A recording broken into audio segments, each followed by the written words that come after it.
The Therian Emperor sat on his throne made of black crystal, and his thin fingers tapped against the armrest as he thought about the problem before him. His daughter, the one he wished had never been born. The one who brought shame to his perfect bloodline. Every single day she continued to exist in his palace. The humans want a diplomatic gift, his advisor said, bowing low with his long neck bent toward the floor. They have requested someone of royal blood to serve as cultural ambassador to their station. Emperor Korvath smiled.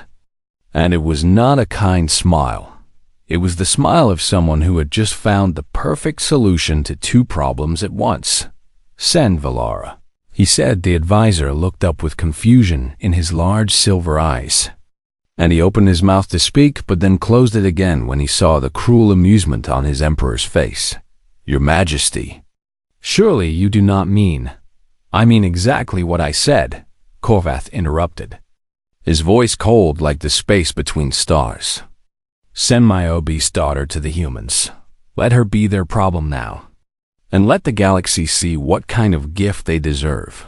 In her chamber on the far side of the palace, Princess Valara heard the news from a servant who could barely hide his smirk as he delivered it.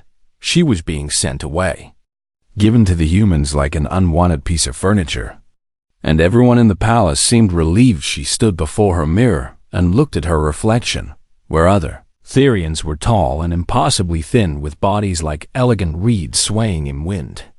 She was shorter and rounder with curves that her species considered grotesque and shameful. For 23 years she had lived with their stares and whispers, with her father's disgust and her mother's disappointed silence.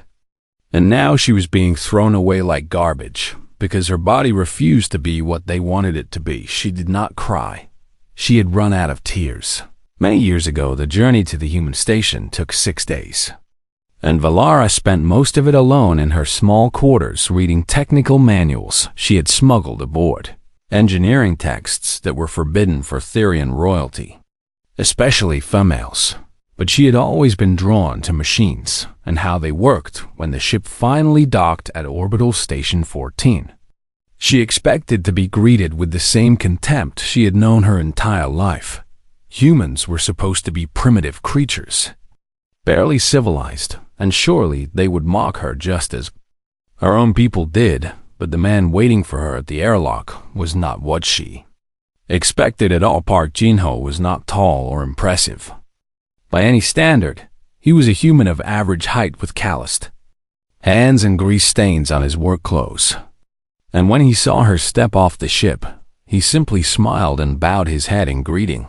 Princess Valara? He asked, and his voice was warm without being fake. Welcome to our station. I am Jinho, and I have been assigned to help you get settled here. She waited for him to look at her body with disgust, waited for the cruel joke or the barely hidden laughter, but none of it came.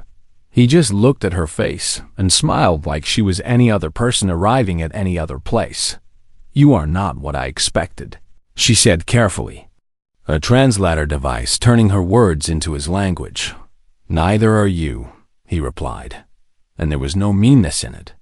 The Emperor's message said he was sending someone who would require special accommodation. I expected someone sick or elderly, not someone young and healthy like you.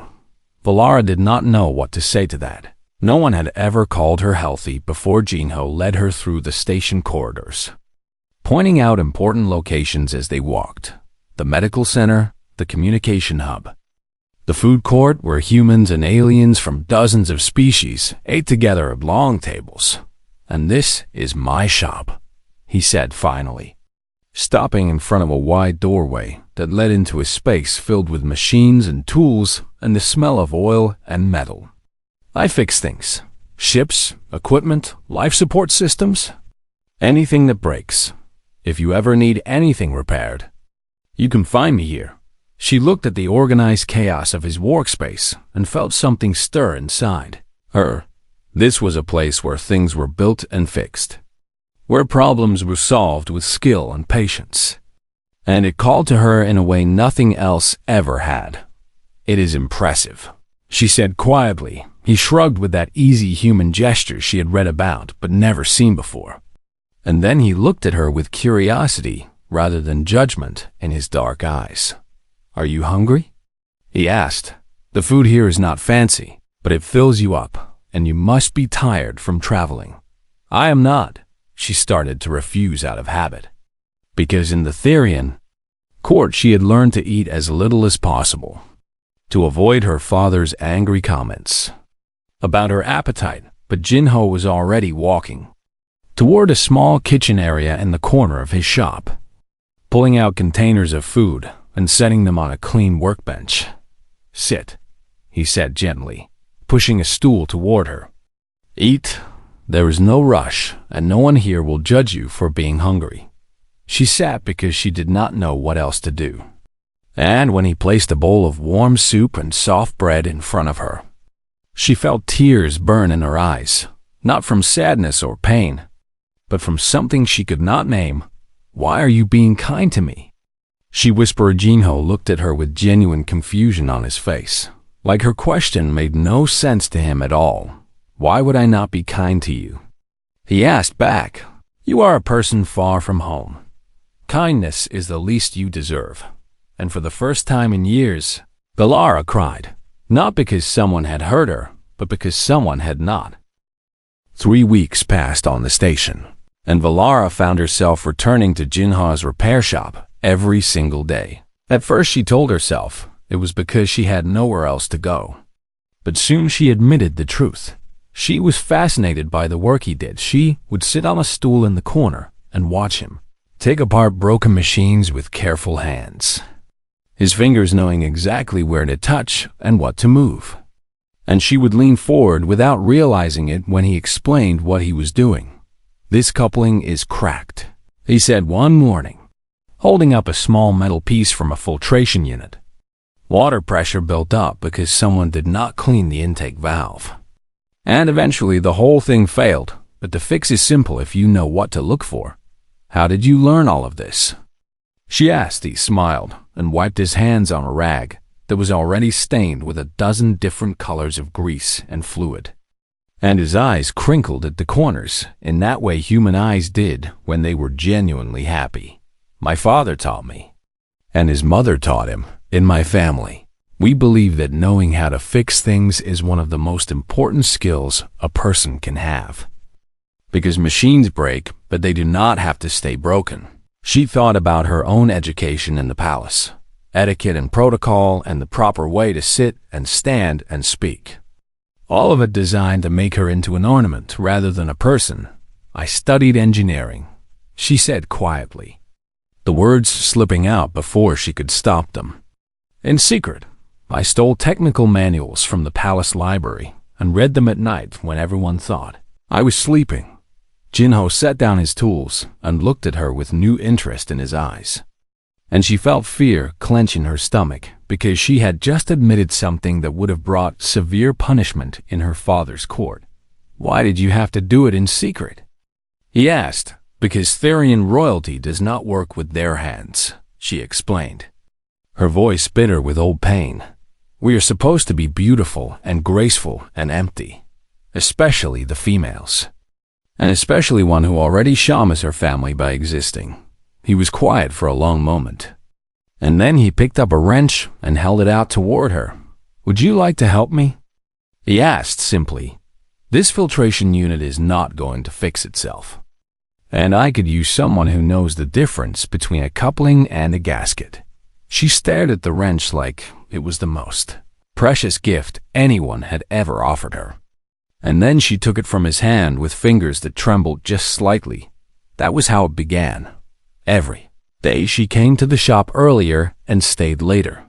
And Jinho taught her human mechanical techniques that were different from anything she had read in her stolen manuals. His methods were practical and clever, focused on getting things to work rather than following theoretical perfection. "Therian engineering is elegant," he said one afternoon as they rebuilt a ship's secondary thruster together.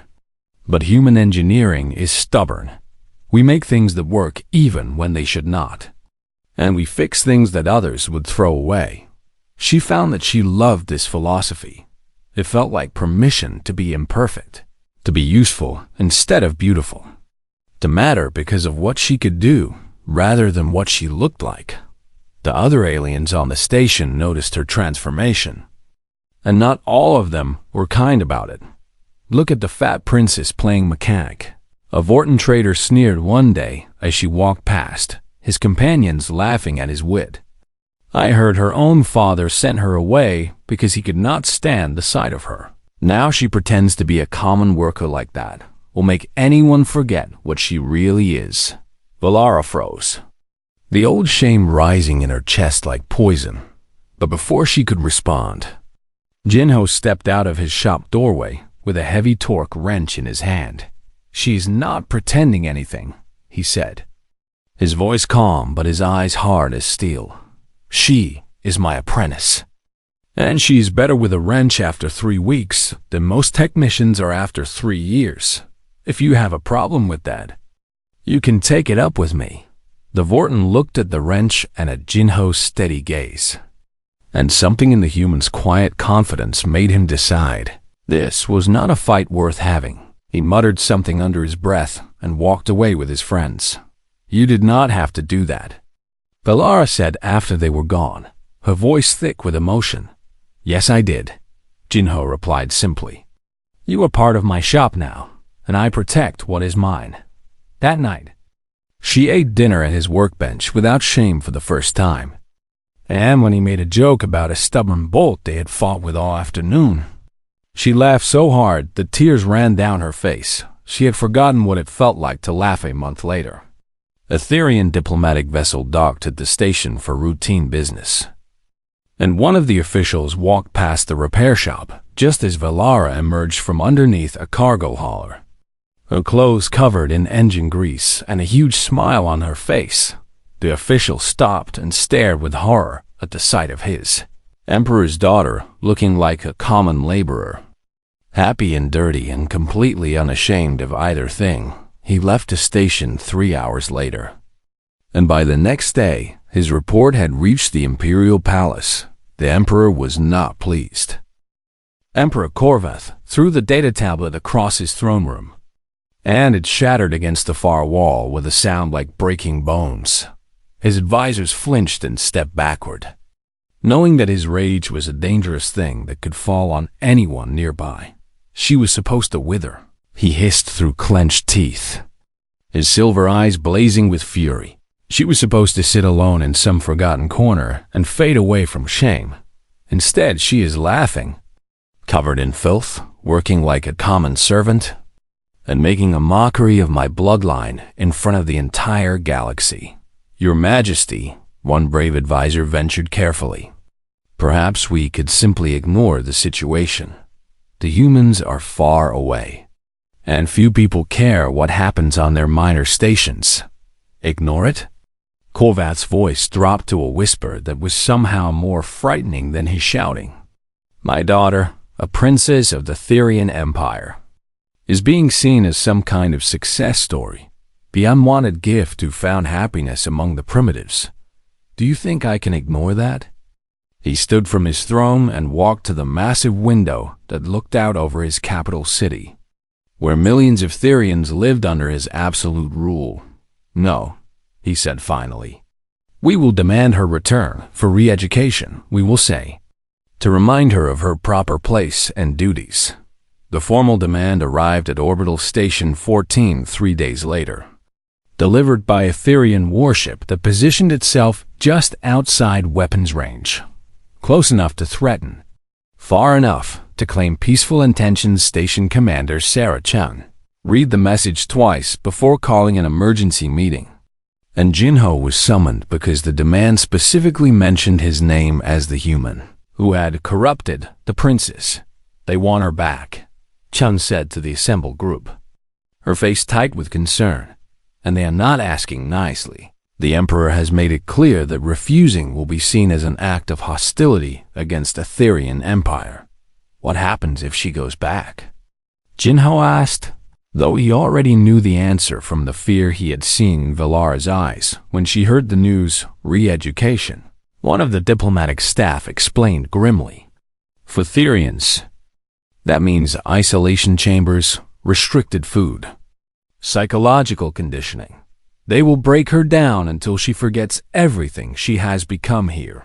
Jinho's hands curled into fists at his sides, and he thought about Valara's smile when she fixed her first engine, a laugh when she successfully argued with him about the best way to route power conduits, her tears of joy when a grateful ship captain thanked her personally for saving his vessel.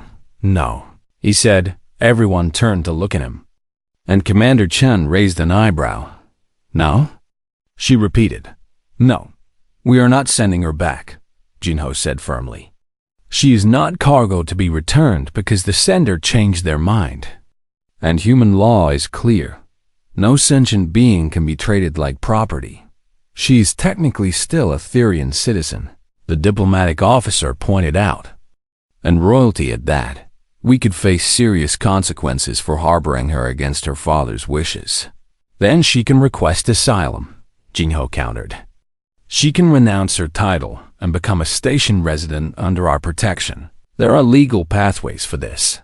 The debate went on for hours, with arguments about politics and treaties and the balance of power in the sector. But Jinho refused to budge from his position, even when others suggested that one person was not worth risking conflict with an Empire finally commander. Chun ended the discussion by announcing she would speak with Valara directly before making any decision. They found her in Jinho's shop, surrounded by the parts of a life support recycler she was rebuilding.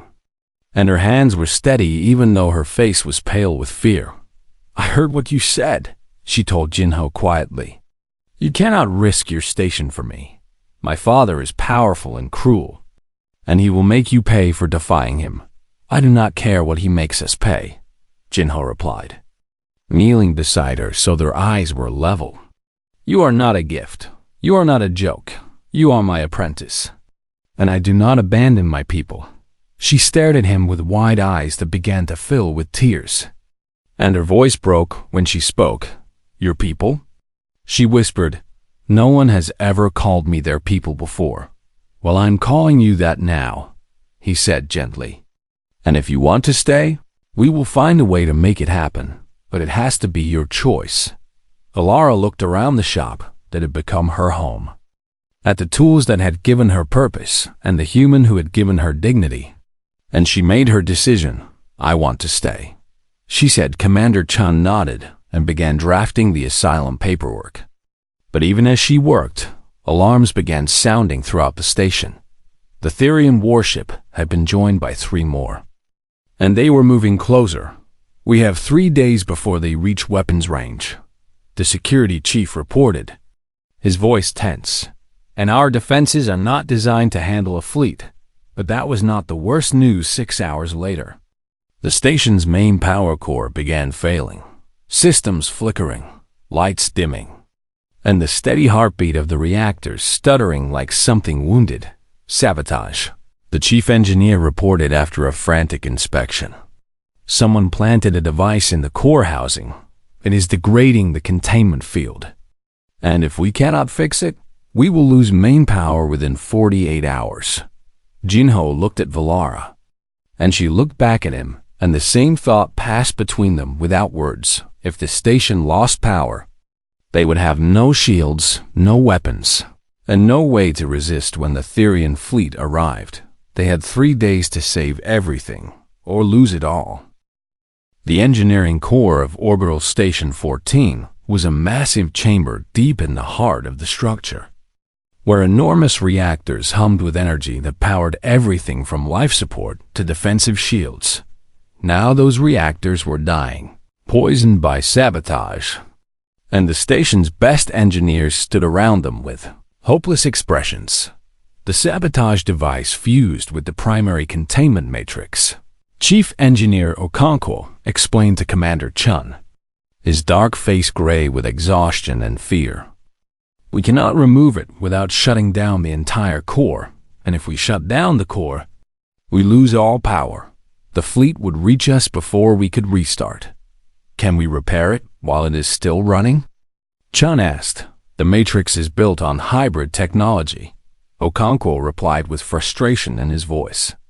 Theory and design principles mixed with components from 6 different species. None of us fully understand how it works. And one wrong move could trigger a cascade failure. Valara stood at the edge of the group, listening to everything, and her mind was racing through the technical manuals she had memorized. Years ago in her palace bedroom, she recognized the descriptions, the architecture, the elegant complexity that was both the system's strength and its weakness. "I know this design," she said quietly. Everyone turned to look at her, and she felt the familiar fear of being seen, of being judged, of being found lacking. But Jinho was beside her, his presence steady and warm. And she forced herself to continue. "This is based on the Therian harmonic resonance model from 40 years ago," she explained, her voice growing stronger as she spoke. "My people abandoned it because they considered it too temperamental, too dependent on precise calibration.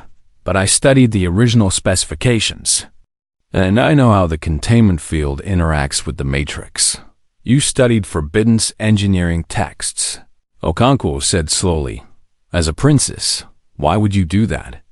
"Because machines never cared that I was fat," she answered simply. "They only cared if I understood them." Commander Chun looked at her for a long moment, weighing risks and options in the lives of everyone on the station, and then she nodded. "Do it," she said. "You have 40 hours before the fleet arrives. Save us." Valara worked through the night and into the next day, her hands deep inside access panels that had not been opened since the station was built, her eyes burning from strain and her muscles aching from positions no Therian body was designed to hold. But she did not stop. Jinho stayed beside her the entire time, handing her tools before she asked for them, bringing food she ate without looking away from her work, keeping her steady when exhaustion made her hands shake. "The resonance frequency is wrong," she muttered during hour 16, staring at readings on a diagnostic screen. Someone deliberately offset it to create interference with the containment field. Clever sabotage, designed to look like natural degradation. "Can you fix it?" Jinho asked. "I can do better than fix it," she said, and a fierce smile crossed her face. "I can improve it." The original Therian design had inefficiencies built in because the engineers were afraid of pushing the system too hard. "But I know where those inefficiencies are."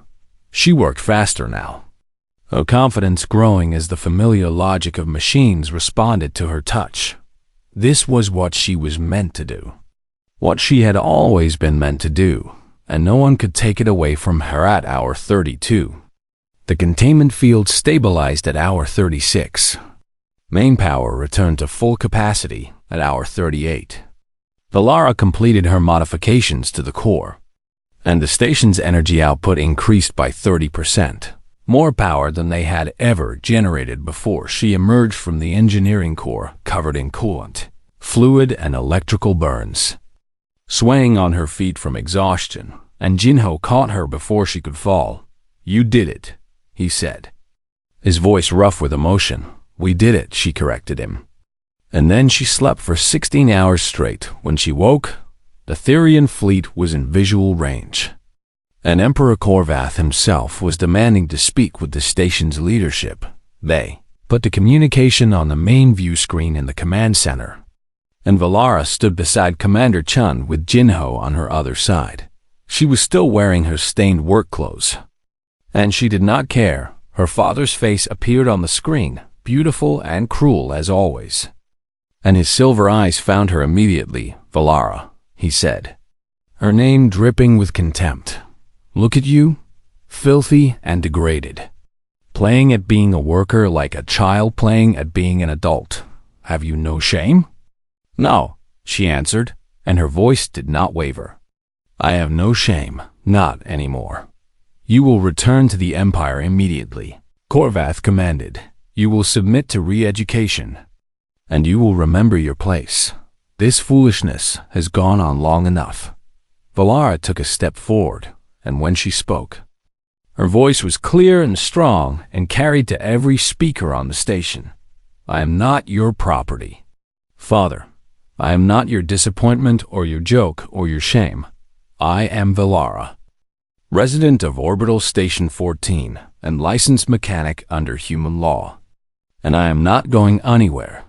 The Emperor's face twisted with rage. But before he could speak, she continued. You sent me here to be nothing, she said. You sent me here to disappear, but instead I became something. Not despite the humans, but because of them. And you cannot take that away from me. You dare, Korvath began. I dare, Valara interrupted. And there was power in her voice now, the power of someone who had finally found her worth. I dare because I am worth more than you ever believed. And nothing you do can change that. Your fleet can destroy this station, but you cannot destroy what I have become. The communication ended, and for a long moment no one spoke. Then Commander Chum smiled. Well said, Engineer Valara. Well said indeed. The Therian fleet held position for 6 hours after Valara's declaration, their weapons charged and ready. And everyone on the station waited to see if Emperor Korvath's pride would demand blood, but attacking a station that had just saved itself. That had broadcast the whole confrontation to the galaxy. That had made his daughter into a symbol of defiance. It would have made him look weak and petty. And whatever else the Emperor was, he understood political optics. The fleet withdrew without firing a single shot. And the station erupted in celebration 1 year later. Orbital Station 14 had grown beyond anyone's expectations. Word had spread through the galaxy about the humans who saw value in what others discarded. And ships came from dozens of systems bringing trade, technology, and people seeking something they could not find anywhere else. Hope Valara stood in the main engineering bay, which was 3 times larger than it had been when she arrived. And she watched her team work on the systems she had helped design, efficiency improvements, based on her modifications to the power core, now standard across the entire station. Chief Engineer Valara.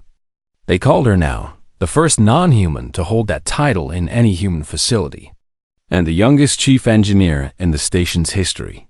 You are thinking too hard, Jinho said, appearing beside her with 2 cups of coffee. I can hear it from across the room. She smiled and took the cup he offered, wrapping her hands around its warmth. Even though the station's climate control was perfectly calibrated, I received a message today, she said, from my siblings, the younger ones, who were too young to be cruel when I lived at the palace. Jinho raised an eyebrow but did not interrupt. And she continued, they said they are proud of me. They said that watching what I did inspired them to question things they had always accepted. And now there are others in the palace who are beginning to speak up about how our society treats anyone who does not fit the ideal. She took a sip of coffee to steady herself before sharing the rest. My father's rule is weakening, she said quietly. Other citizens who were considered defective or shameful, they are demanding better treatment, pointing to me as proof that worth is not determined by appearance or birth. There are whispers that the Emperor may face a challenge to his throne. How do you feel about that? Jinho asked. She thought about the question carefully, turning it over in her mind like a machine component she was trying to understand. I feel like I did not mean to start a revolution, she finally answered. I just wanted to fix things and be useful, but maybe that is how revolutions work. Not through grand gestures, but through small acts of defiance that show others what is possible. Jinho nodded and drank his coffee, and they stood together in comfortable silence, watching the busy activity of the engineering. Baya young Kaleri approached them hesitantly, her blue skin marked with scars that her own people considered disfiguring. She had arrived at the station 3 months ago, sent away by a family who found her appearance embarrassing. And Valara had recognized the pain in her eyes immediately. Chief Engineer? The Kalari said nervously. I finished the diagnostic you assigned. But I think I found an error in the secondary coolant calculations. I am probably wrong. But you said to tell you if anything seems strange. Valara took the data tablet from her and reviewed the numbers. And her face broke into a wide smile. You are not wrong. Apprentice Yura, this is excellent work. And if we had not caught this error, it could have caused problems next month during the scheduled maintenance cycle. The young Kalari's eyes went wide with surprise and then filled with something like wonder. No one had ever called her work excellent before. Thank you for trusting your instincts. Valara continued. That is how good engineers are made. Now let me show you how to recalculate the flow rates. She led Yura to a workstation and began explaining the corrections. Patient and thorough, just as Jinho had been with her. And Jinho watched from his spot by the coffee station with a quiet pride in his eyes later that evening. After the shift ended and the bay grew quiet, Valara found Jinho in his original small shop. He had been offered bigger spaces, better equipment, promotions to management, but he had refused them all. I am a mechanic, he always said. That is enough. She leaned against his doorframe and watched him work on a small personal project. Some kind of mechanical puzzle box he was building in his spare time. And she felt a wave of gratitude so strong it almost hurt. Thank you, she said. He looked up with confusion on his face. For what? For seeing me when no one else did, she answered. For being kind when you had no reason to be. For teaching me that worth is not about what you look like or where you come from, but about what you choose to do with the time and talents you have. Jinho set down his tools and smiled at her. That same warm smile he had given her on the first day when she expected cruelty and received kindness instead. I did not do anything special, he said. I just treated you like a person. That should not be remarkable. But I suppose in this galaxy, it sometimes is. She crossed the shop and hugged him, and he hugged her back. And neither of them needed words to express what passed between them in that moment, outside the small windows of his shop. Ships from 100 worlds came and went from the station that had become a beacon for those the galaxy rejected. Proof that there was a place where worth was measured by what you could do rather than what you looked like. Emperor Corveth had sent his daughter as a joke. A cruel gift meant to insult and embarrass. But the mechanic had seen what the Emperor never could. Not what she lacked, but what she could become. And in the end, that simple human belief had changed everything. Far across the galaxy. In a palace built on cruelty and perfection, an emperor sat alone on his throne and wondered how he had lost so completely to a man who fixed broken things. And he never understood that the answer was simple. Jinho had looked at something everyone else called worthless and had seen treasure instead. That was the human way. That was why they would inherit the stars.